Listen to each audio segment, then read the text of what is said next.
Ndabahaye amahoro mwese mukunda imico n'akaranga vy'Uburundi aho muri kw'isi yose ndababwira nti mugire amahoro. Ndagarutse kugira ngo tuganire ku bijanye n'iki giterwa citwa intobo. Ni ikiganiro kigira kabiri, ubwa mbere twari twabayagiye amayagwa n'ibindi bikorwa vy'intobo canke umutobotobo. Nuko twobavyira ubu naho yuko mu mayagwa ijambo umutobotobo ryaraza mu majambo yerekeye ubugeni, bavuga ati ka kajambo mwayagira musi y'umutobotobo uno musi muragashikanye. Aho ni nkarya bagiye mu gukwa, mu majambo yo gukwa canke mu majambo yo gushikiriza umugeni igihe bariko baravuga ati mwaradusabishije none turashimye yuko mutuzaniye umugeni. Ka kajambo twayagira mu mutobotobo ntimwakarenzeko. Abandi bakavuga bati barya bitsa bati akajambo mwayagiye musi y'umutobotobo natwe turakumviyeho. Aho cari kimwe.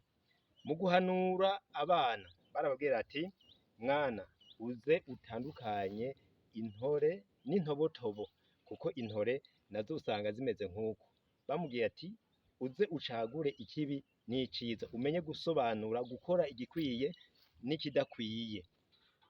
Hanyuma rero ce tuza rero kuri wa mugenzo narababwiye ubwa mbere tugarukako bita gutera intobo. Intobo bwari uburyo bubiri. Ubwa mbere ni igihe ba serugo baba bashaka gusaba bakazana babo yuko baryamana. Babigenza gute? Serugo yahengera umuhungu wiwe atahari n'abandi batahari, agaca agenda akakira iyi ntobo, hanyuma baba bambaye impuzu z'igiti kera akayikenyererako, hama abonye harya umukazana asohotse ariko arakubura akayikura hamwe yayinyegeza akayimutera. Igihe wa mukazana wiwe ayitoye akayishira mu mabere, akagira nko gashira mu mabere, vyaba vyemewe, yaba avuze ati ivyo usavye ndavyemeye. Sebukwe yamusavye ko baryamana none aravyemeye. Ico gihe rero vyaca bikurikira nuko haca haba kurenga ibigo. Hanyuma sebukwe nawe ararondera ingene ashikanira wa mukazana wiwe, nimba amugabira inka akamugabira iki, mugabo mu mpishwa kuko wa muhungu wiwe ntiyaba abizi. Umuhungu wiwe akabona nk'inka mu rugo bikamutera amakenga, mugabo hari naho yabimenya yaratevye. Hanyuma ikindi gutera intobo n'igihe bava ku rupfu rw'umutama. Abuzukuru biwe baraza gutera intobo. Gutera intobo rero babazanira urutaro. Urwo rutaro rero bagatererako amafaranga bakavuga ngo barateye intobo.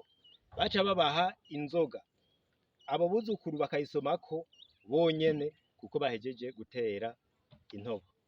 Nuko rero bagenzi mukunda imico n'akaranga vy'Uburundi, ngivyo ibikorwa ndabashikirije bijanye n'umutobotobo. Muribuka bavuga ati ubuto bw'intobotobo ntibubuza kurura. Na ya mayagwa nababwira nti sokwe niruze nyoko yambaye ibiheko vyinshi yobaroga. Ibiheko rero ni nk'ibi vyamwe mubona biri ngaha, murabona ko ngaha biba vyamye ari vyinshi. Nyoko yambaye ibiheko vyinshi nkekaroga. Bagaca bishura bati umutobotobo.